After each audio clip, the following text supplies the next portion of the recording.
கோபப்பட்டு என்ன பேசுகிறோன்னே தெரியாது. கோபப்பட்டு பேசுகிற வார்த்தைகளும் சந்தோஷப்பட்டு அள்ளி வீசுகிற வார்த்தைகளும் ரெண்டுமே டேஞ்சர் தான். சிலர்லாம் சந்தோஷப்பட்டாங்களா என்ன செய்கிறாங்க என்ன பேசுகிறாங்கன்னு தெரியாது. பேசுகிற பேர் யோசி, ஐயோ இதெல்லாம் சொல்லிட்டேன் அப்படின்ற மாதிரி. ஒருத்தன் செஞ்சான்ல சந்தோஷப்பட்டு,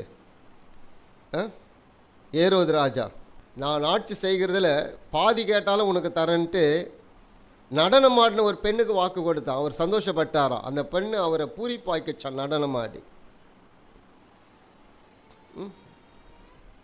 பழைய ஏற்பாட்டில் ஒருத்தர் ஒரு பொருத்தனை பண்ணார் தெரியுங்களா? தேவையில்லாத ஒரு பொருத்தனை பண்ணார். தான் மகளே பலியாக கொடுக்குற மாதிரி வந்துடுச்சு பாருங்க. யார் தெரியுமா அவர்? எப்தா. படிச்சிருக்கீங்களா இல்லையா? எப்தா கடவுள் வெற்றியை கொடுப்பேன்னு சொல்லிட்டாரு. இவர் என்ன பொருத்தனை பண்ணுறாரு?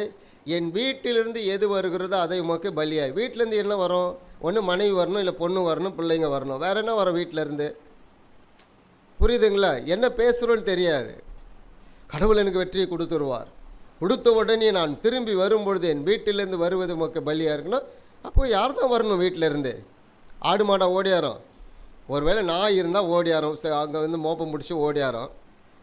வீட்டில் யாருப்பா? மனிதர்கள், அவளுடைய உறவினர்கள், இல்லைதான் அவருடைய நெருக்கமானவர்கள் தானே இருக்கணும். அப்போ வார்த்தைகள் கோபத்து நிமித்தமாக மாத்திரம் இல்லை, சில நேரம் சந்தோஷ நிமித்தமாக வரக்கூடிய வார்த்தைகளும் கூட நமக்கு ஆபத்தை விளைவிக்கும். கோபப்படுகிற மனுஷன் இல்லவே இல்லை என்று எங்கேயுமே சொல்ல முடியாது. ஏதோ ஒரு விதத்தில் அவனுக்கு கோபம் வரும்.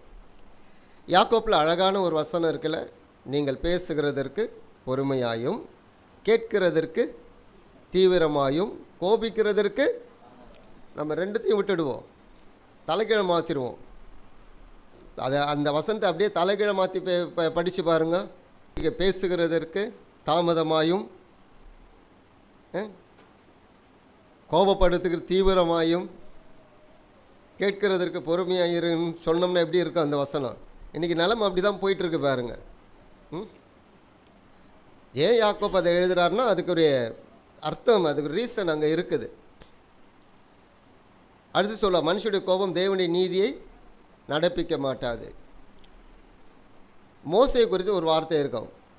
மோசே கர்த்தருடைய வீட்டில் எங்கும் உண்மையுள்ளவன் மாத்திரமல்ல, சாந்த குணம் உள்ளவன். பூமியிலே ஒரு சாந்த குணம் உள்ளவர் யார்? மோசே. ஆனால் மோசேக்கு வந்த கோபம் வர யாருக்குமே வரல. அவருக்கு வந்த கோபத்தில் என்ன பண்ணார் தெரியுமா? மேலேருந்து இறங்கி வர்றார். 40 நாள் ஆயிடுச்சு. மேலேருந்து இறங்கி வர்றாரு. இவராக இறங்கி வரல, கர்த்தரை அனுப்புகிறாரு. நீ இறங்கி போ, நீ கூட்டிகிட்டு வந்த உன் ஜனங்க என்ன பண்ணிகிட்டு இருக்காங்கன்னு பாருன்ட்டு. என்ன பண்ணிகிட்டு இருக்காங்க? கீழே வந்தா எப்படி ஆடிட்டு இருந்தாங்களா? நிர்வாணமாக ஆடிட்டு இருந்தாங்க. அவருக்கு வந்த கோபம் எப்படி இருந்துச்சான்? கோபம் தான் கொண்டு வந்த 2 கற்பலகையிலும் போட்டு உடைச்சாராம். யாரால் எழுதி கொடுக்கப்பட்டது? கடவுளால். கற்பலைகள் யாரால் உண்டு பண்ணப்பட்டது? கடவுளால் உண்டு பண்ணப்பட்டு எழுதி கொடுக்கப்பட்ட கற்பலைகள். பிறகு தான் ஆண்டவர் சொல்கிறாரு, அதுக்கேற்ற மாதிரி 2 கற்பலை செஞ்சு எடுத்துகிட்டு வா, நான் 10 கட்டளை எழுதி தரேன்றார். அப்போ எவ்வளோ கோபம்! ஆனால் அவர் தான் சாந்த குணம் உள்ளவராம். இயேசு கிறிஸ்து தன்னை பற்றி சொல்கிறார்ல, நான் சாந்தமும் மனத்தாழ்மையுமாக இருக்கிறேன். மத்தேயு 11ஆம் அதிகாரத்தில் வாசிக்கிறேன்ல, 28, 29 வசனங்கள். நான் சாந்தமும் மனத்தாழ்மையாக இருக்கேன், என்னிடத்தில் வந்து கற்றுக்கொள்ளுங்கள். ஆனால் இயேசு கிறிஸ்து அந்த மினிஸ்ட்ரி லைஃப்பில் பார்த்தீங்கன்னா பல இடங்களில் ஆண்டவர் கோபப்பட்டிருக்கார்.